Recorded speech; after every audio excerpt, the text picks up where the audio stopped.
Welcome. I'm Aaron Thibault. If you're in the right place, I want to make sure. I'm VP of Product Development and an executive producer at Gearbox Software. I oversee the Borderlands franchise. I also oversee all development, essentially GM of the studio. Everyone that's making games reports up to me. My boss is Randy Pitchford, CEO of the studio and founder. My second boss is Stephen Ball, CFO, another founder. They are the two owners of the studio who are still in and making games at Gearbox. And my third boss is the studio. I make sure that I fulfill whatever they need first and foremost.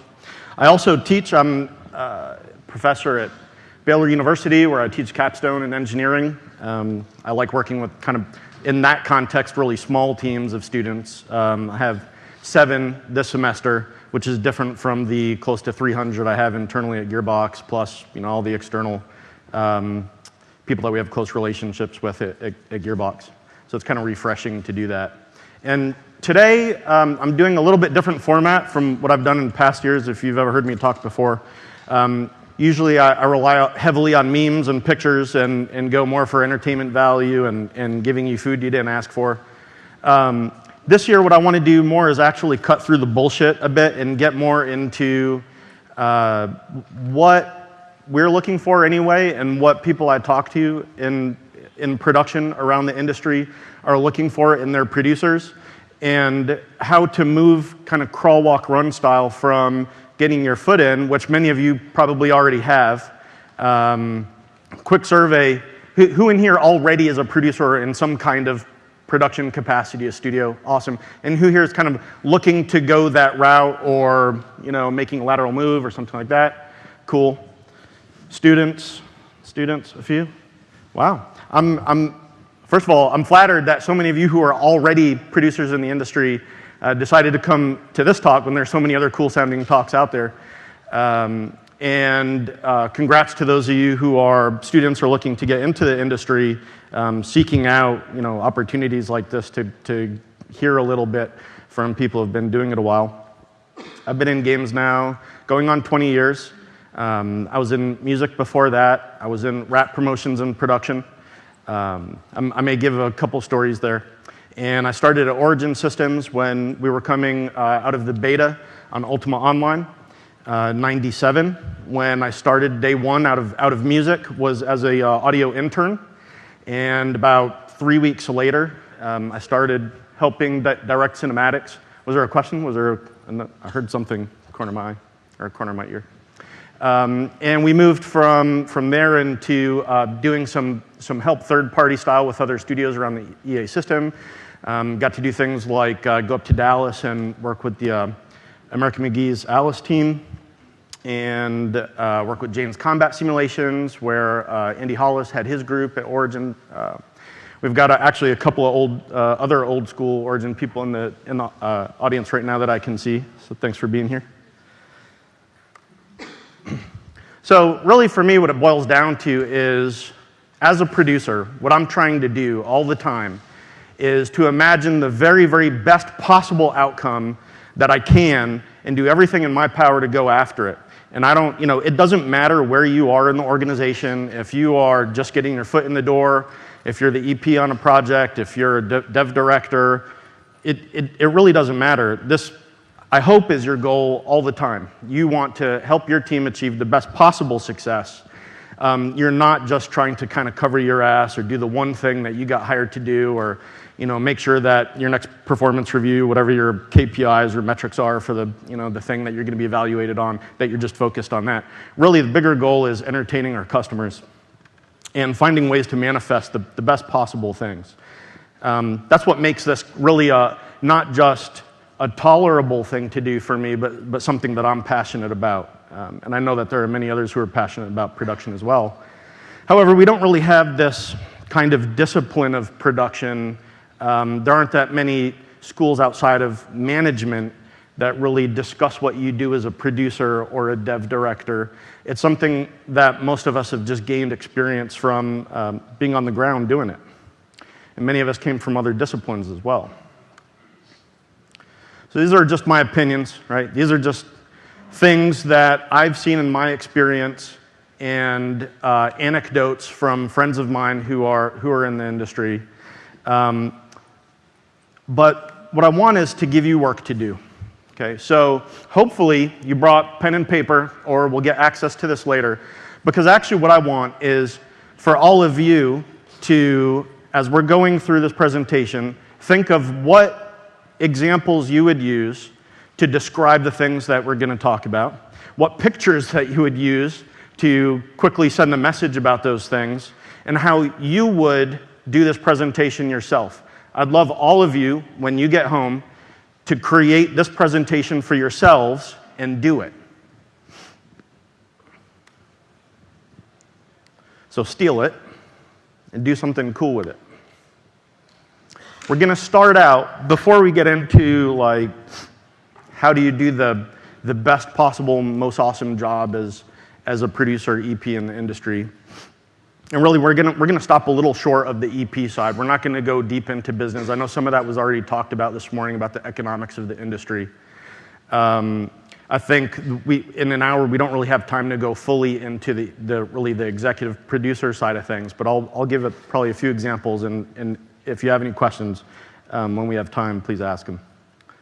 So coaching, opportunities for improvement. What I've done is I've pulled some actual coaching statements from performance reviews that I've given over the last 8-9 years at Gearbox, and thinking about some of the coaching moments that I've had before Gearbox, to start with some mistakes that we see with junior producers and with all producers.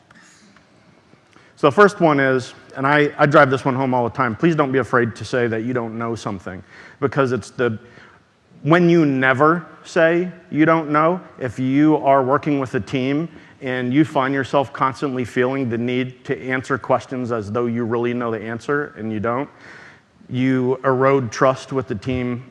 And when what you should be doing is everything you can to build trust, because you need to use that credibility. You might have to cash it in later. And so the economics of credibility and trust are way more important than being the person who always has the answer. It's cool if you have the answer, but it's better if you, like everyone else, are showing that you're just a human in the team. Some mistakes junior producers make have to do with opinions. The first one is, which may be a surprise to some of you, I feel a lot of people in production roles in the industry feel they shouldn't give their opinion, even if they feel they have a valid basis for their opinion. They don't speak up about it. And I think this stems from those I've talked to when I've coached them, it stems from feeling not empowered. So if you are in a role where you don't feel empowered to speak up about things that maybe you don't think are just in your purview, I think that you should address that with your lead, or maybe just by revisiting who you are and what you're doing in your role in the industry. I remember a time, actually when I was at Origin and we were working on Ultima Online 2, and I felt like there wasn't enough information going around the studio about what was happening with the title, and I felt like there wasn't enough leadership on that project amongst all the leads. There's some people who are awesome, they were, especially the sort of the vision of what the project was going to be, but when the rubber really hit the road, from my perspective anyway, I wasn't getting enough information. And I wished, in retrospect, after that project was shut down, that I had gone to that senior producer and had a talk with him.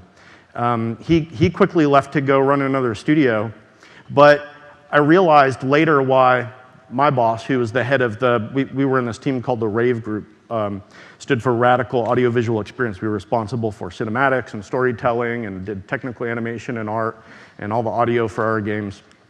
Why he stuck a potato in that person's monitor and left it there for 4 months, not realizing that guy was on the way out the door. It was kind of his passive-aggressive stance to speaking up when he didn't feel empowered. I understood what that was later. It was funny at the time that there was a potato in the guy's monitor, though. So don't be the person who puts a potato in a monitor, is my point. This one is the more common one that you hear. Offering an opinion when unqualified. Look, here's the thing. If you're in a team, if you're in a bigger team especially, and that team has hired designers to come into design roles on your team, please don't usurp the authority and responsibility of those designers on your teams by constantly offering design opinions. I love that you have design opinions if you have them and you're offering them. Just make sure that you're helping the team use their time most wisely and boosting the cred of the people around you by giving them the responsibility of having and pushing forward those opinions. I actually, every year I have at least one moment where I have to coach a new producer on this one.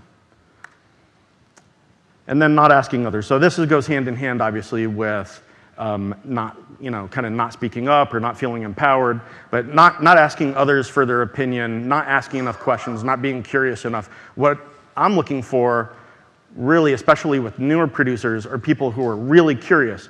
It becomes very helpful when you are uncovering the unknowns in your designs to have curious people around you, especially producers who are responsible for understanding the scope of work that is being proposed.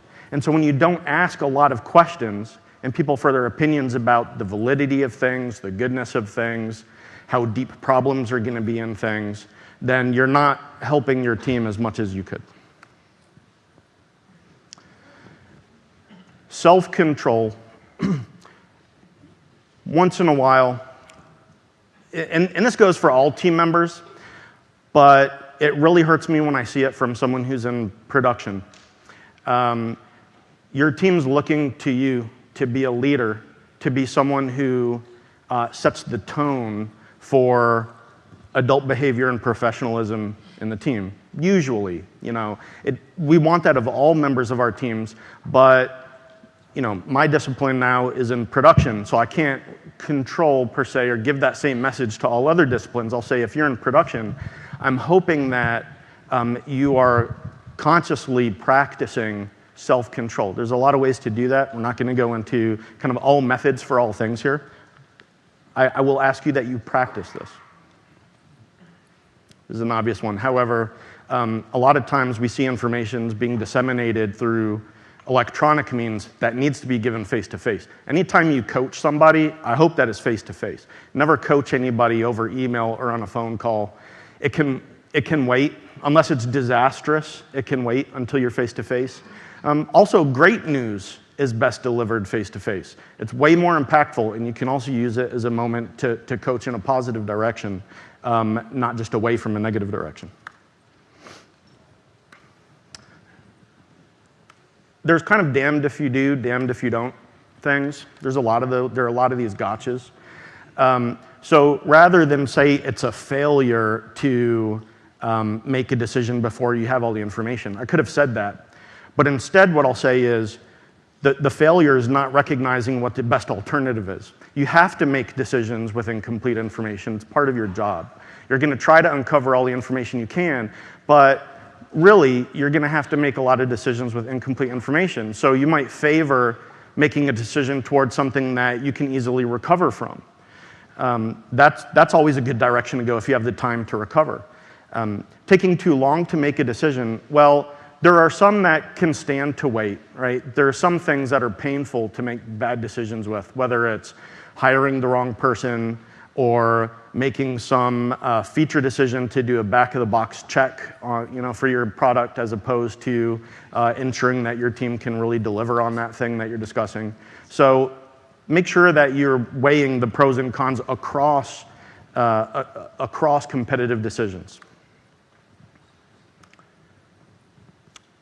So along the same lines of professionalism that we were talking about before, the baseline that you set is really important, and you have to be intentional about it. You can't just be, hey, it's just me, and I'm on the team, and people have to accept me for who I am. Fuck that as a producer, okay? I want you to be who you are, and I want you to be comfortable in your own skin, but you are establishing a baseline, and everything that you do that deviates away from that baseline is going to be hugely impactful, especially as your teams grow. So you have to be intentional about what that baseline is, okay? If you come in and you kind of have this schizo behavior because you're passionate about a lot of things and you're all over the map, okay, you might be passionate and you'll be around as an, say, assistant or associate producer for a while, but you're not going to be in a leadership capacity with that sort of behavior. And I don't see anybody in here who strikes me that way, but I've seen it and had to coach people out of companies I've been at as a result of it. Where their baseline in is really important, and you have to be reliable in that way. Now here's the thing though, because you've established this baseline, then you can be intentional about when you use emotion. There are times when I want to see you use maybe a lot of emotion in order to be super impactful on the things that really matter for your teams. You guys know about Maslow's hierarchy of needs? Yeah, you've heard about this a lot of times. You've probably heard other talks about it, studied it in school, whatever. It's funny how often this really truly comes up in a studio environment, whether it's something as simple as food, or the AC isn't working, the heater's not working, whatever it is, you have to decide how you're going to escalate your response to things that actually directly impact that foundation of what people need. And once you've established a calm baseline, when you see things that might impact your teams physiologically, psychologically, things that impact their safety, you know, if you hear about, hey, cars are getting broken into in the parking lot, and you know, you're in an environment where you might have street lamps that are going out, whatever. You have to be the one to care about the team enough to escalate in a way that others understand how much of a problem those things are. And as a producer, this is really squarely in line with things you have to care about.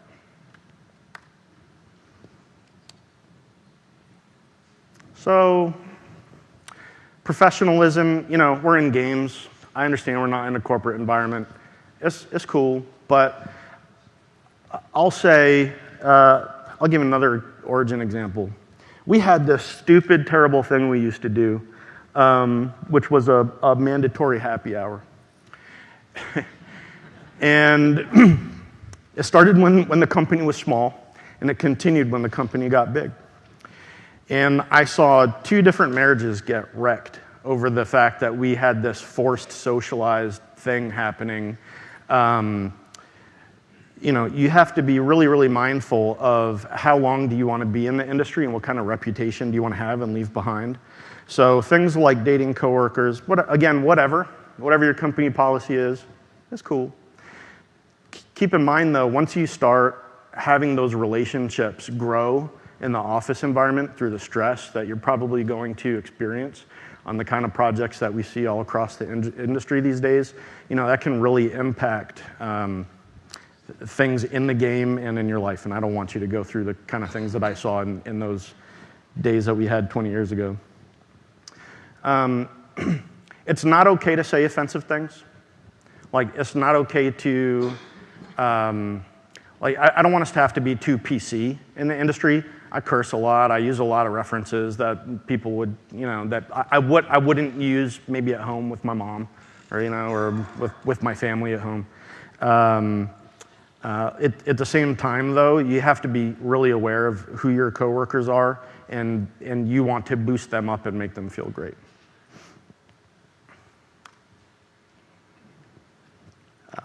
Likewise, I also want you to keep in mind, and I'll only stay on this one for a second, that this is especially for junior, really new producers, because you'll wash yourself of this if you're going to stay in the industry at all, is that anything that you bring into the office environment, first of all, you want to keep any stress and negativity you're having from things happening in your personal life, leave that outside the doors before you get into your studio or with your team.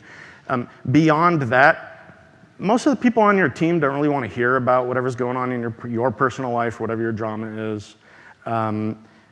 But you should use whatever strength you can draw from your personal life, whatever experiences you've had there. Talk about those. Talk about the positive things that might be good examples for the team to know why they should believe in you and why you have strength and what you bring to them. This is one that probably 2 or 3 times a year I have to coach somebody in this one.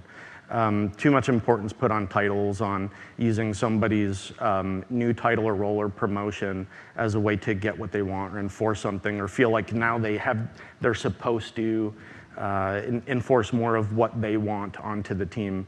Maybe you move into, you know, a role like a producer at EA, right? Some of you might be here in that particular role, where you do have some, design or quality responsibility for the title, and so cool, that's your job. But I see whether it's at Gearbox or with teams that we're working with in other studios, this happen a lot. So we try to have a more flat meritocracy style culture in our studio, where titles don't mean as much. And I have one guy who decided that he wanted his title to be Minister of Art. And I said, what the fuck is a Minister of Art? He said, all I really want to do is help us hire the best people. And I think that having that title makes me feel good about doing it. All right, cool. I'm going to call you an HR advisor, and you can tell other people you are whatever you want. But, this can get in the way of good feelings between team members when titles start to matter too much. You guys know that.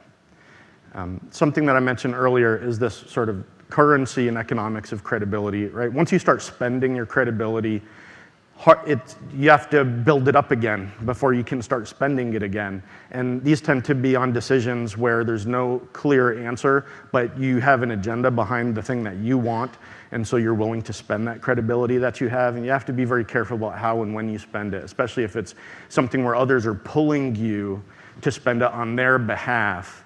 You can get yourself in a situation very quickly where you've spent it all. It's like, like you're spending it on a credit card.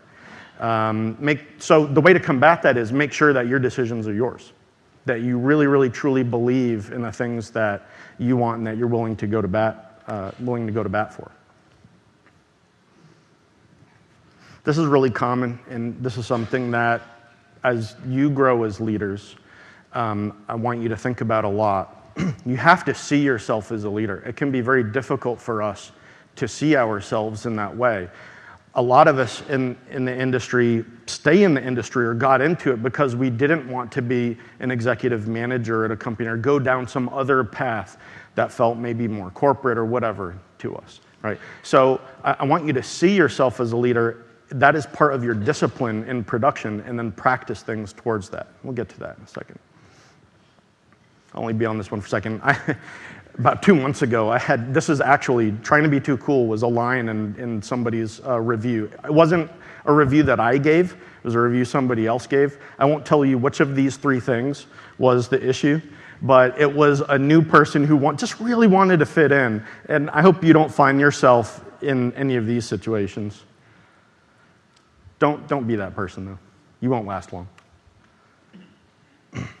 So this is a big problem that I'm frustrated that I have coached someone for a couple of years now who, in every other aspect of what they do is great, but this is one that keeps coming up kind of time and again, which is you might be someone who's terrific at getting along with the team, working through tasks in Jira, whatever task management system you use. Like, you're really competent and capable in a lot of areas, but the little things keep falling through the cracks. And this is the one that will absolutely prevent you, well, at least if you're working with me, but this is one that will absolutely prevent you from being promoted. Like, you can go from foot in the door, assistant, associate producer, but to move from associate producer to a full project producer, this won't fly. And once you've shown that you have a penchant for letting things fall through the cracks, it's going to take a couple of shipping cycles, or if you're in a live environment, whatever your live cycles are, it's going to take a few of those to gain back the credibility that you need to be able to get yourself in a position to have that promotion again, or for others to see you as someone who can be in that kind of role of responsibility. So make sure, especially if you're told at some point that something got by you, that you don't let any of those details get by. All of these are very important kinds of things that have actually happened recently with me.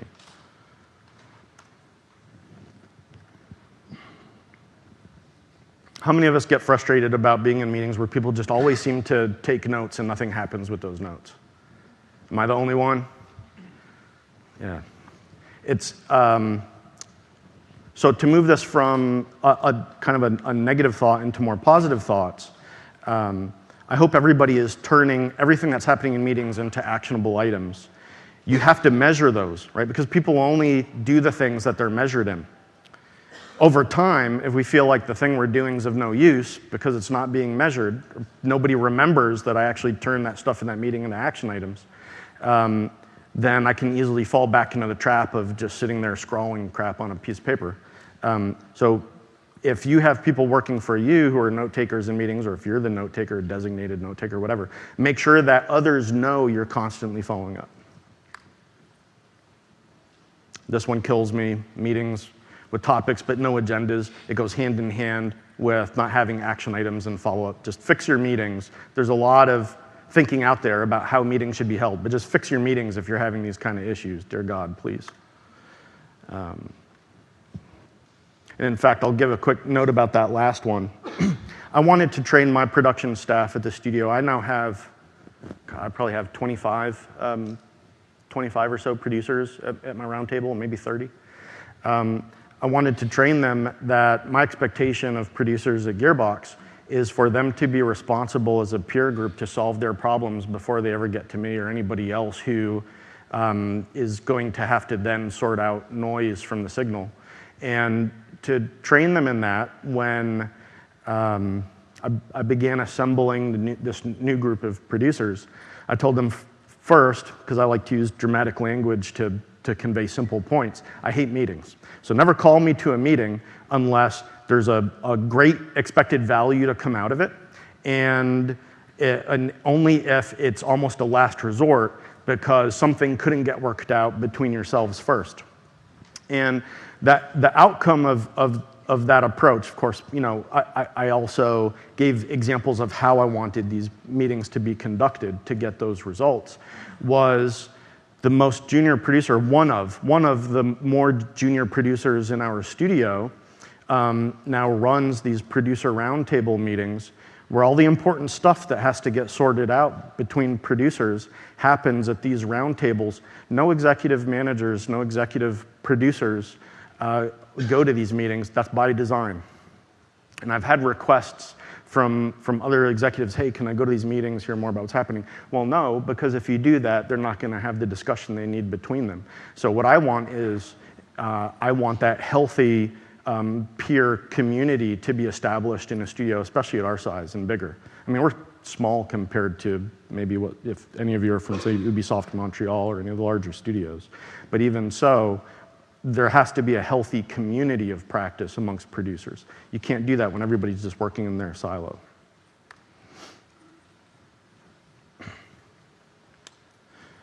On Borderlands 2, Sean Reardon, who's the senior producer on the project, and I sat down and we were trying to figure out, because there were some things happening around the schedule, as always happens on any project.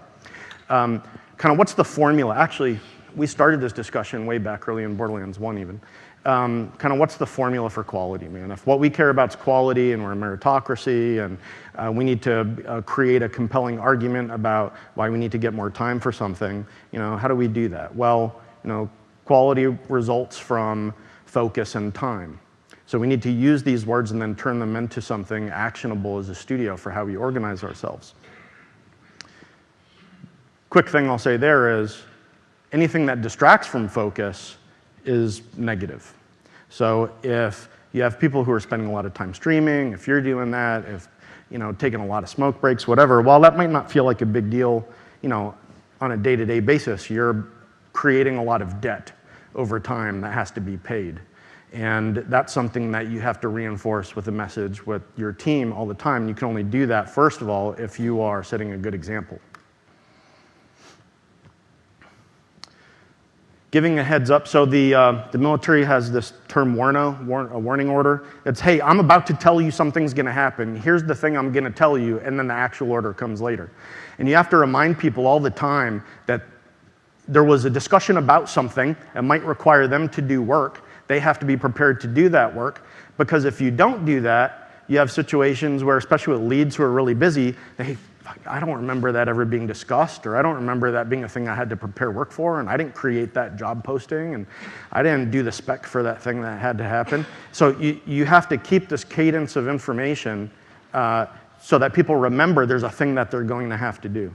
By the way, I want to remind you, I want you to give this talk or a version of it for yourselves when you get home, and so think about what examples you can use for these.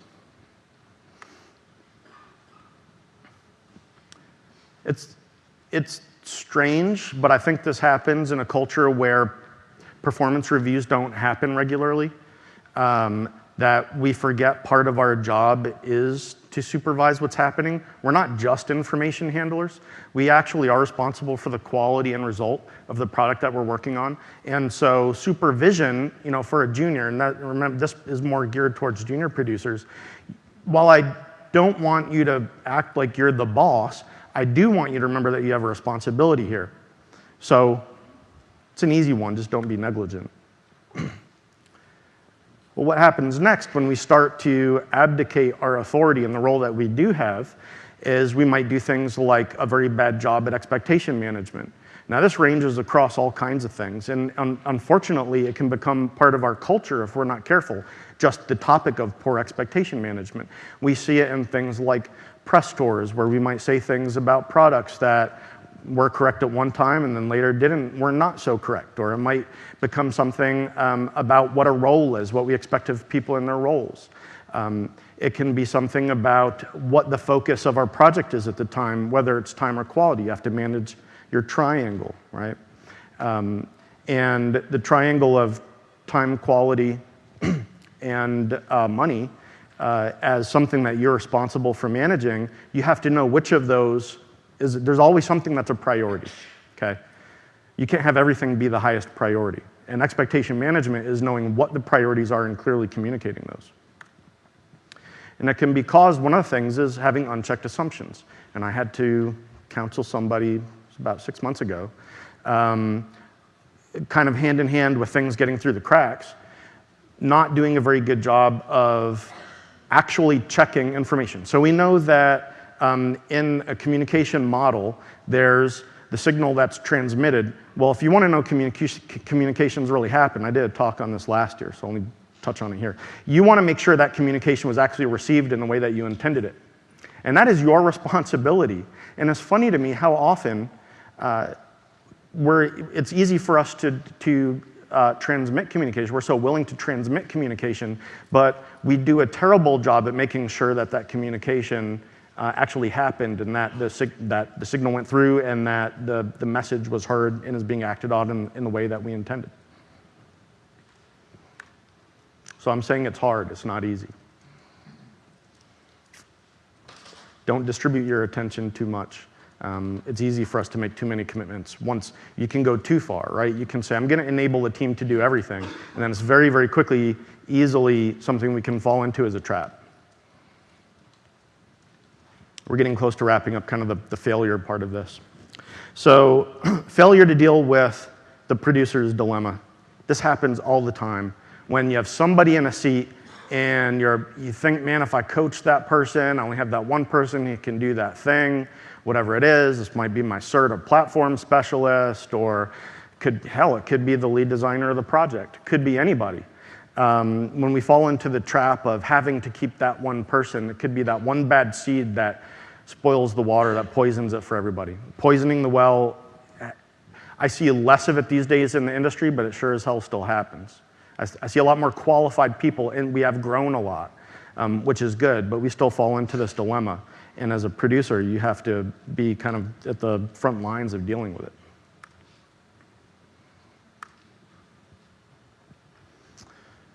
Candor and conflict in the industry, you're not everybody's buddy, right? You're not here to make friends with everyone. And your team needs to know that you're going to be straightforward with them. Because the second that they start feeling that you're full of shit, you've lost your credibility and your trust.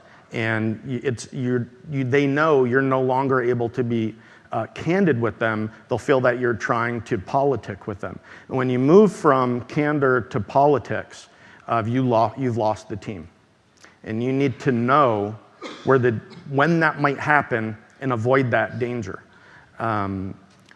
I've worked in environments where there's a lot of politics happening, especially when I was working with the military or back when I was working in music. There's a lot of politics happening all the time because there are scarcity in jobs or scarcity in attention.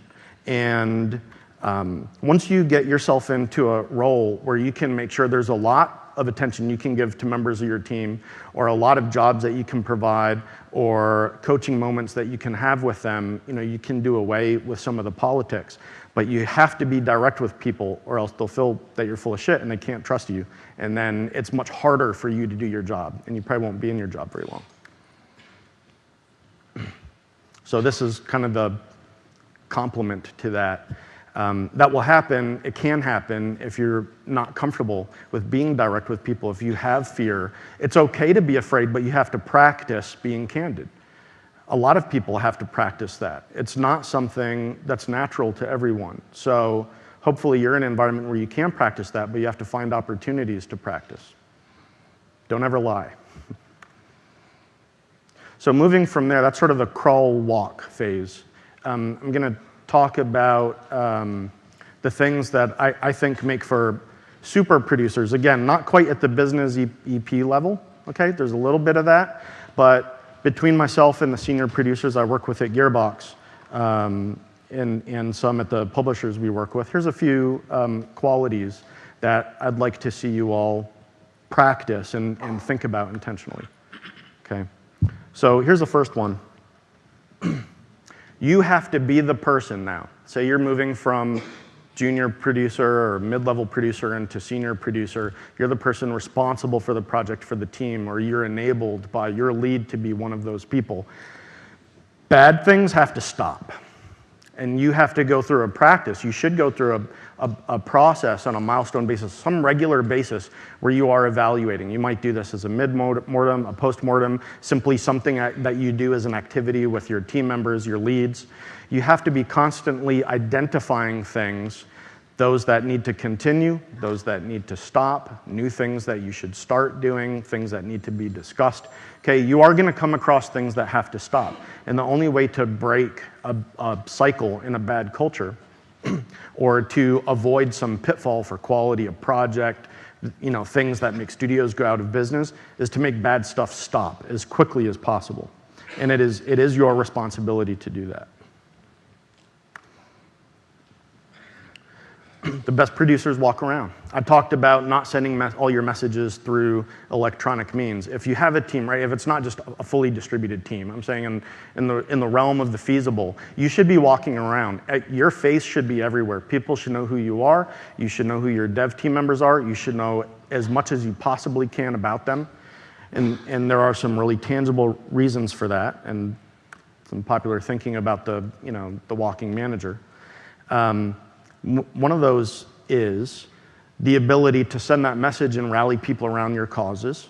You have to be able to use words and convey your words in a way about what your goals are that gets your team members excited and impelled to do what's needed for your project. So you have to be the person. You might think it's corny, or you didn't come from a background where this is a thing that you did, or you're introverted or whatever. You have to practice helping rally people. Maybe you're not the right one to actually be the rally point and do the hoo-ah moment. That's fine, but you need to be part of the solution to get people excited and using their passions, okay?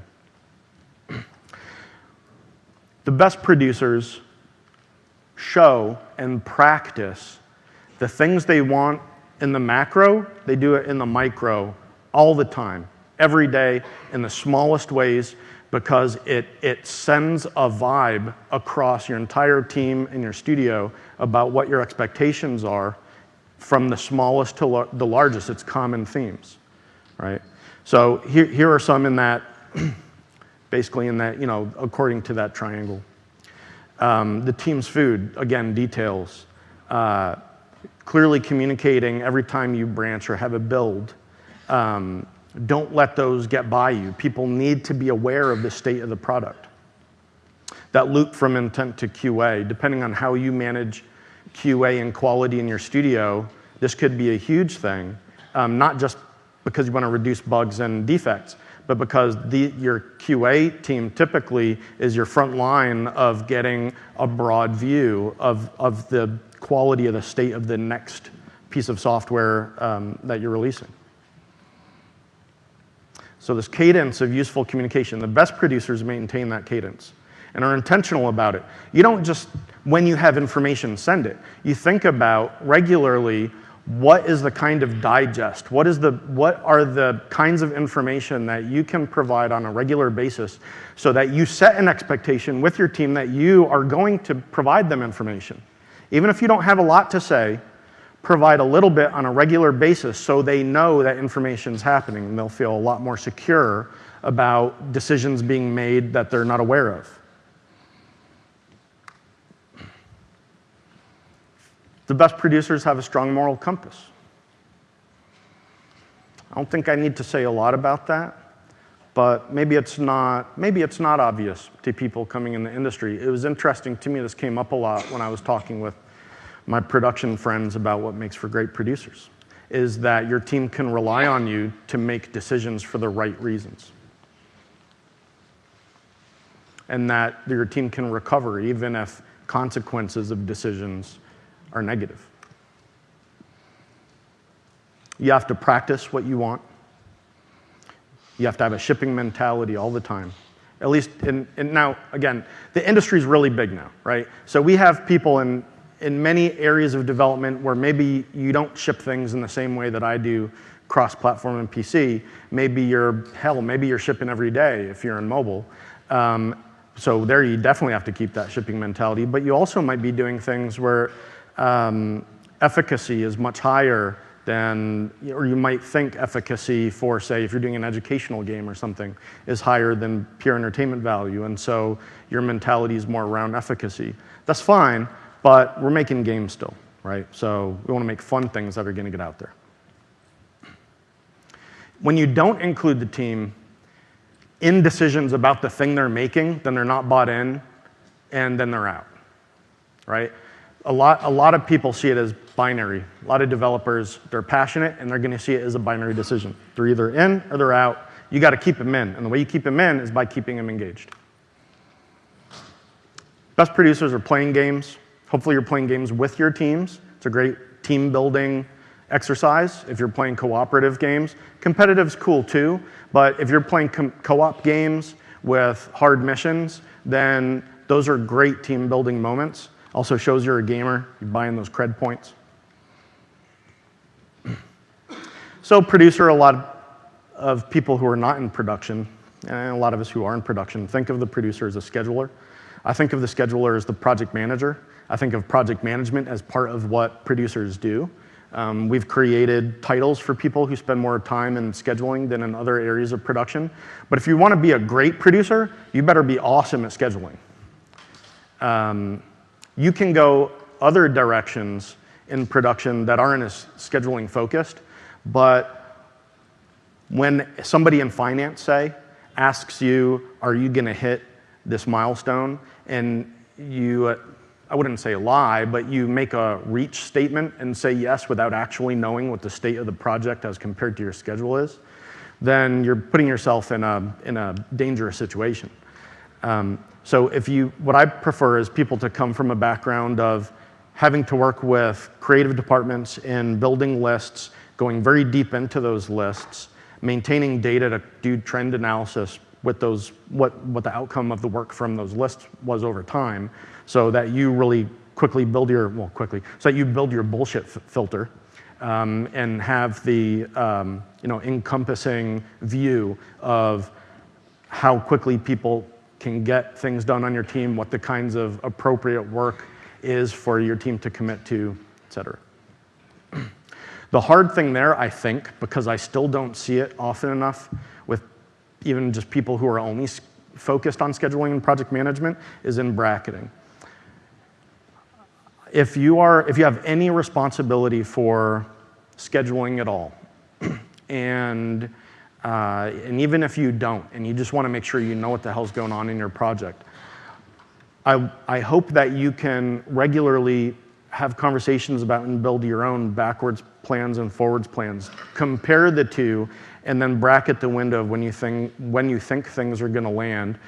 Use that as part of doing your backlog building if you're doing Agile. Use it as part of your milestone commitments or even your initial full project schedules. The more you do that over the time, the better you're actually going to get at knowing how much scope you should be committing to with the kinds of people you have, as opposed to guessing or just guessing. And ask a lot of questions for those things. So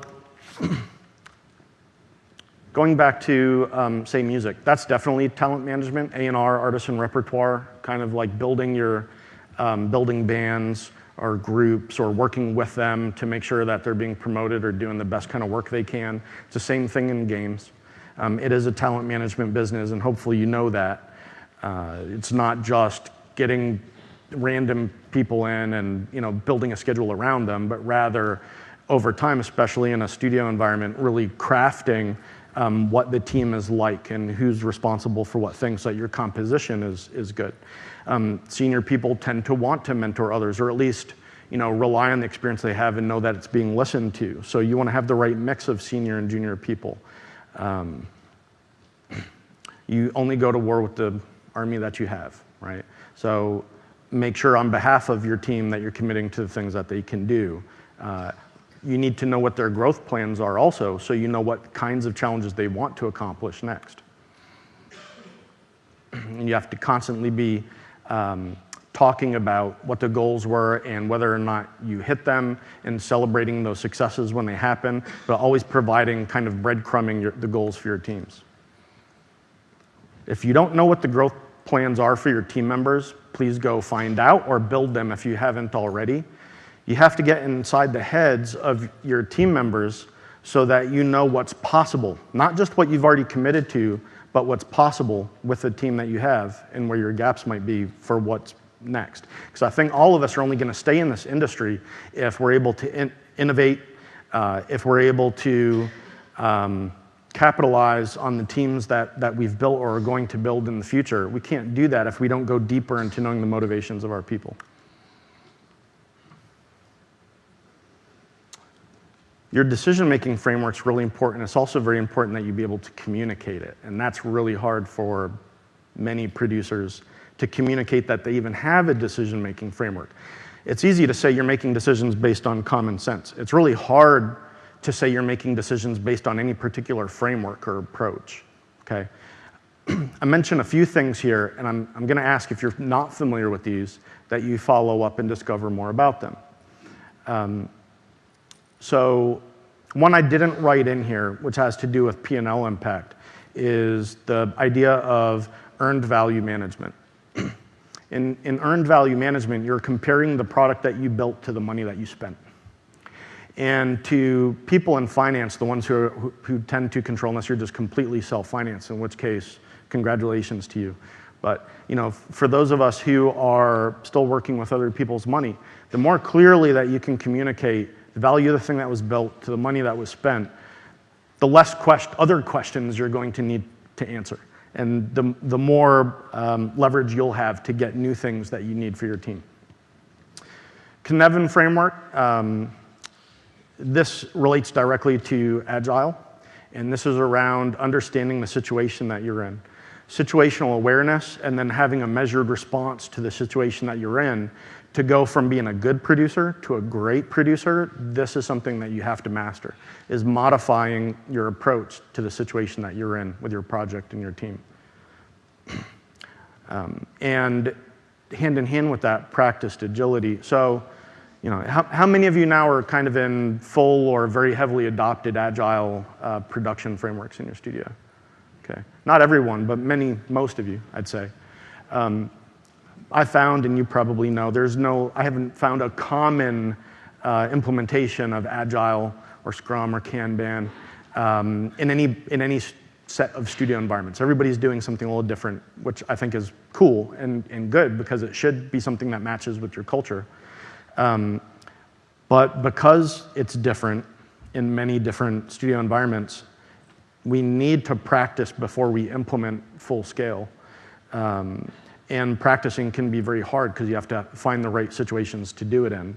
And sometimes things don't work and we have to break them and do something different. And that can be hard when you fully committed to some production methodology and you may not feel empowered now, or it might feel like momentum's working against you to change what you've done. So one of the ways to do that is to have some kind of incubation little project where you can practice something different and use that as a comparison point. We actually do that fairly often at Gearbox. SWOT analysis, you probably know what SWOT analysis is, but being able to identify your strengths, weaknesses, opportunities, and threats, but being able to then use that as a way to explain to other, say, executive stakeholders or even people on the team what kinds of things you should pursue in your projects or people you should hire, especially if you're doing gap analysis for your teams, to be able to use that as a way to describe how you came to those answers can be very helpful. So innovation, I'm going to talk a little bit again about as a senior producer or to be a super producer in the industry, you need to be able to lead people into innovation. You can't just be standing behind waiting for others as they're making decisions to try to pick up the pieces from them to see how you can support the efforts that they want, whether that's in some new network infrastructure that the team wants to build, going more data-driven in your design, whatever it is.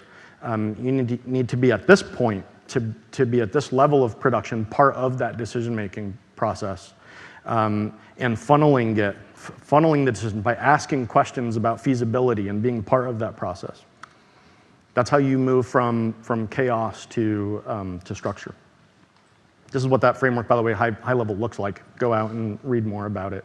And when you give your presentation, you'll know plenty there. I like to, on occasion when I'm talking about production philosophy, explain that a lot of the decisions I make come from things that I've studied in the past, having to do with strategy and battle strategy. And this is one of my favorites, Miyamoto Musashi. Did any of you know who Miyamoto Musashi was? Quite a few. Cool. Wrote the book of 5 Rings. This first point here from the quote anyway, from the Earth book, don't engage in useless activities. So it's basically don't do anything that's of no use. And when your team sees that you're not engaging in useless activities, and when you're focusing your effort only in those things that are always pushing your team forward, and pulling your team forward, again, you're gaining a lot of credibility points, but also you're being efficient and saving money and helping to create a culture of self-reliance amongst your team members. I recommend that you read the book. As a leader, as a super producer in the industry, you have to quickly be able to explain to others what your definition of leadership is. This is something that a colleague of mine, John Antal, the Colonel, at our studio, he's a great leader and he's a great teacher of leadership. And he makes sure that people always can define what leadership means to them quickly. You have to have kind of your elevator pitch of it. And if you want to be great, you have to know what it is for you. Not just that there's some notion of leadership out there, but what it really means. For me, it really just comes down to the ability to impel versus compel, and how that translates into what I do with my teams. So first, for leadership mastery, you have to be a great representative of your team and your organization. To be a truly excellent producer, everyone you work with has to know that when you are talking with them, that you are really truly representing that organization, what it means well, and that you are a key person in that organization. So don't do the things that would hurt that, and better yet, do the things that others would kind of seek to be. You do that yourself. Second, you can't lead from the back. I mean, there are theories of management some of which I think are basically just passive-aggressive theories around covering your ass, which would be leading from the back. But if you really want to be a great producer and be able to build awesome teams that do amazing things, you have to be with them there at the front. You have to be identified as somebody who's leading from the front with those teams. You have to be a driver with them. Succession planning. This is a really hard one for companies, not just as a producer and a team.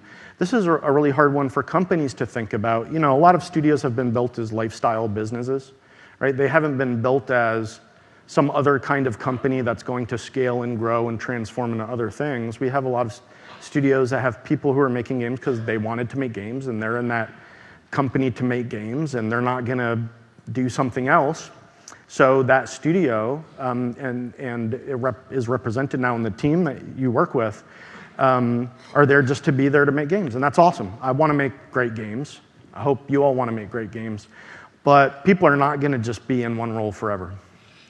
And even if you can't get buy-in from the people you work for, you yourself, to be great, need to be actively engaged in succession planning all the time. You need to do it. Imagine, what if you're hit by the bus? What if your team members are hit by the bus? What if you need to move people into new roles of leadership? What do you do with the vacuum behind them? How do you get them to do that as well? You want to be awesome, you better be able to speak truth to power. And that can be very scary. If you're afraid for your job, you may not be able to do this. Maybe you'll be brave enough to do it, maybe you won't. I hope you will be. I personally am not interested in having producers who work at Gearbox under me, who I'm not interested in having them be there if they are afraid to speak their mind to me. So I try to create. I believe I create safe environments for anyone to voice any concern that they have. And I hope that you are doing that also and not penalizing people for having opinions.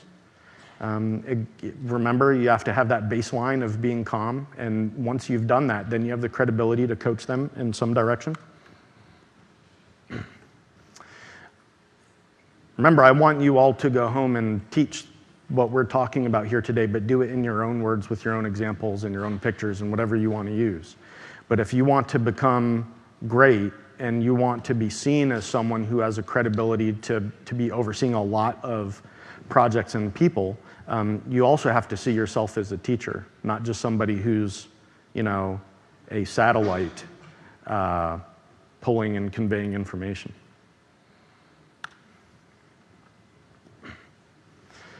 These last couple are where I think you really transform. Once you've done all those other things, once you've stopped doing the bad things and you've turned those into ways to be very positive and to do great things, the way that you conduct yourself and the way that you work with your teams, when you think about the sphere of influence that you have, and how you can expand that for the benefit of your team and the quality of the projects that you work on. That gets you to start thinking about things on kind of a new plane. Because right now, maybe you're just focused, and when I say just, I really don't mean this disparagingly, okay? You might be focused on the project that you're working on and the team members that you have and just how to do the best you can, going to war with the army you have, right? How to do the best you can in that scenario. But when you can expand your reach and your influence way beyond the boundaries of that team and the company and the project that you're in, you're going to find all kinds of new opportunities for whatever, recruiting, for where your project can go from there, new opportunities for building that in the IP with ancillary opportunities, licensing opportunities, meeting people, the effective networking and how that can benefit you and your team. So when you think about the sphere of influence you have and what it would mean to grow that in a way that benefits the team, not just you, yourself, you're going to move into like this whole other level of super producer. And then to go even a step beyond that, to me, this is kind of the ultimate. When you can get to that point and then be able to expand your teammates' spheres of influence, now you're scaling your organization and your entire organization's capability and being the connector for your teammates to others out there in the world, to be on technical steering committees or to give talks at GDC here or at the other regional GDCs or DICE, to be able to expand your reach out and to learn new things. People will come to you at that point or through your team members who you are asking to expand their own spheres of influence. You're going to learn a lot about what's happening in the world for your organization. So in kind of the corporate world, right, there's this idea of business intelligence and competitive intelligence and analysis. Really, I think for us in the games industry, as we do need to keep innovating and learning about what all the opportunities are for us to innovate and where we can make money now and in the future, one of the best things that you can leverage to accomplish that, to have that learning, to be able to actually execute on it, is to work through your team members to do it. At Origin, back in those days, EA didn't really want people to come to GDC. Now, I don't know if that's still true. I think EA is a very different company now, and I think they're great and whatever. But it's a different world now. And I hope that attitude isn't prevalent anymore. I hope there is no fear of our team members coming to something like a GDC or a DICE or any other conference where they can have great takeaways and bring them back to the team. Because it's the only way that I think we're going to stay competitive, all of us, with what we're doing. And this is kind of the key, I think, to being able to keep making games. So that's it.